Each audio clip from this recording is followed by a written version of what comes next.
In terms of actions, Alex, that we have taken, or we're working to take, I should say, from the federal government, we've increased disinformation research and tracking within the Surgeon General's office. We're flagging problematic posts for Facebook that spread disinformation. No one in your office has ever met with, coordinated, or otherwise engaged in any contact with a social media company in which you spoke to them about vaccine mandates, about COVID mask mandates, about the withdrawal from Afghanistan, about the current U.S. involvement in Ukraine. None of that has ever happened. I don't know what you're referring to, Senator. Welcome back to Notify America. We have multiple pressing stories to get to. Stories that include new polling numbers just released that shows President Biden's border policies have backfired bigly. And some stunning new primary election numbers. Donald Trump's lead continues to grow considerably since January. We'll look at it. Also, is Vivek Ramaswamy gearing up to be Trump's VP? Well, apparently a follow-up meeting has just happened. Maybe like an off-the-books interview, you can call it. Also, more censorship requests are now coming out from the Biden White House, and a number of other stories as well from around the world that are important, that corporate media doesn't want to touch. But before we get started, thank you for liking and sharing these videos. It really helps me out. And make sure to subscribe if you haven't already so you don't miss these daily updates. 2 U.S. military bases in eastern Syria were attacked on yesterday. No U.S. casualties were reported, but this is just the latest in a string of more than 160 attacks on U.S. facilities in Syria and Iraq, all of which Washington attributes to Iranian-backed militias. The attack consisted of 4 missile strikes, then followed by a drone attack on a nearby installation in the Omar oil field located in the same province. These 2 U.S. bases or substations sit smack dab, by the way, in the middle of Syrian oil and gas fields. If you're wondering why we're still in Syria, why U.S. service people are stationed there, like sitting ducks, against the Syrian government's wishes, by the way, well, it all comes down to oil. In another story, RFK Jr. calls for an end to U.S. aid to Ukraine, saying the U.S. should immediately stop funding this war, and he will not approve any additional Ukraine aid when elected as president. This comes as the White House is beginning this new pressure campaign to obtain additional Ukraine funding after the Senate's border security bill, or insecurity bill, has epically stalled out. A bill that had a price tag of $118 billion, which they say was for the border, right? Border security, even though $60 billion of it was earmarked for the Ukraine war.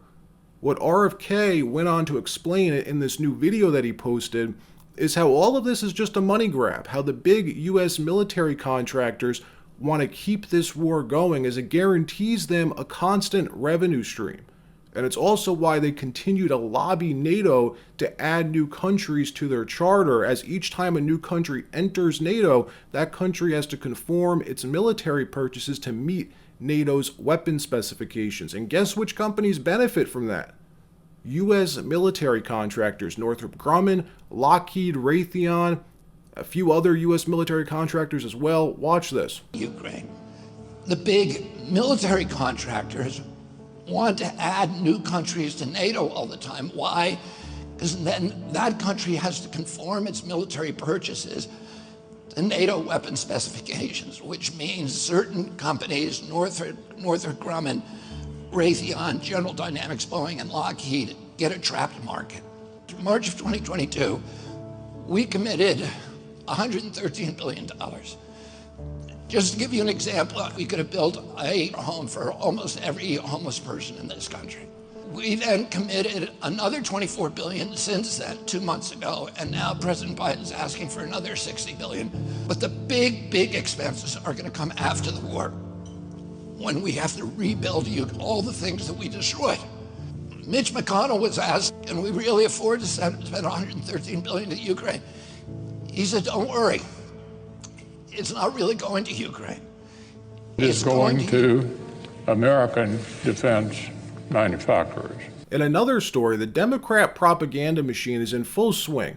establishment Dems trying to come out in full force and lie to the American people, try to convince us that Joe Biden is not mentally impaired, that he's sharp, on top of his game. This weekend has been like a constant Joe Biden infomercial about how smart he is after major questions began swirling last week around his competency following the special counsel's report that claimed Joe Biden was basically unfit for office.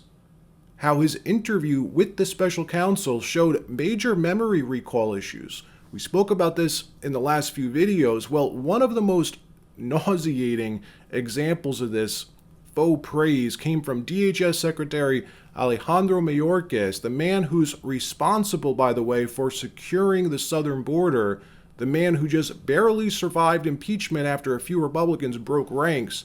Watch him come out on Meet the Press this morning and tell America, with a straight face, by the way, that Biden is so mentally strong, it's hard for him to even prepare for his meetings with the president. As Joe asks such probing and detail-oriented questions, he's often caught off guard with this. Watch this clip. Then made gratuitous, unnecessary, and inaccurate personal remarks, and those are improper. The most difficult part about a meeting with President Biden is preparing for it, because he is sharp, intensely probing, and detail-oriented and focused. Look, today officially wraps up like the worst week in the Biden presidency, and you know it's bad when you lose the New York Times, which Biden just did. The liberal paper's editorial board just unleashed a ruthless attack on Joe Biden, going after him 2 Sundays in a row. Look at these headlines from the New York Times. How about this one? The question is not if Biden should step aside, it's how. Or this one, quote, challenges of an aging president, unquote. This one also, Mr. President, ditch the stealth about health. He's on his way out, folks, and you can't lie to the American public like we just saw his DHS secretary do in that MSNBC clip. I mean, he's got a campaign all year. He's supposed to be out there campaigning, and this campaign is going to ramp up in the coming months. The Democratic machine knows he has to be replaced, and reports began surfacing a few months ago that they're going to replace him sometime, most likely after Super Tuesday. That way, there's not enough time for the DNC to hold another primary. Instead, Biden will likely make an announcement that after careful consideration, he and his wife Jill decide it's best to step aside. Now, who are they going to anoint to replace him? Will it be Michelle Obama or Gavin Newsom? Definitely won't be Kamala. Watch Vivek Ramaswamy predict there's no way Joe Biden ends up being the Democrat nominee. Watch this. Very bad day for President Biden. What do you think? Look, I think the number one takeaway, Trace, is this. Joe Biden will not be the nominee. I said this last year. People dismissed it as some type of conspiracy theory. Today, I think it became that much more obvious. Play this out. Biden's own DOJ and special counsel is effectively releasing a report that undermines the case for him to actually be a candidate for the U.S. presidency, right as Biden's poll numbers are cratering. We have to do the math, skate to where the puck is going, not fall for the deflection. But I do think what they're planning for is to sideline Biden as the nominee, trot in a different puppet instead. That's the most significant takeaway from tonight. In another story, the University of Houston released a new poll focusing on the March primary elections and the November general election in Texas. The poll shows that Trump is leading Biden by 9% in the general election in the state of Texas. But what was shocking, and what the Biden campaign is probably scratching their heads over, is how they are losing to Trump with Latino voters by a huge margin. 47% say they'll vote for Trump, whereas only 41% say that they'll vote for Biden. This is like great, by the way, because all of these Democrat pundits who claim Trump's a racist and a white supremacist are probably just losing their minds when they see numbers like this, thinking open border policies are what Hispanics want. But in reality, they, like most people, like everyone, want a rational,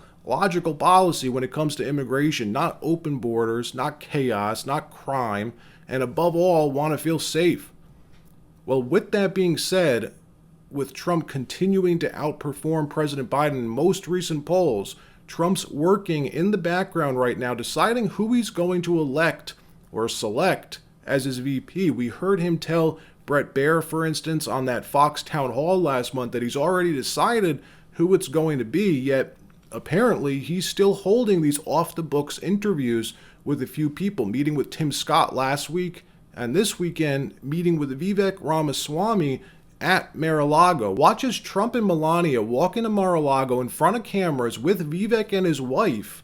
Also, notice how Vivek purposely stands back here, clearly trying to be cognizant of the fact that he's number two in this relationship, probably trying to show Donald Trump that he's okay with that.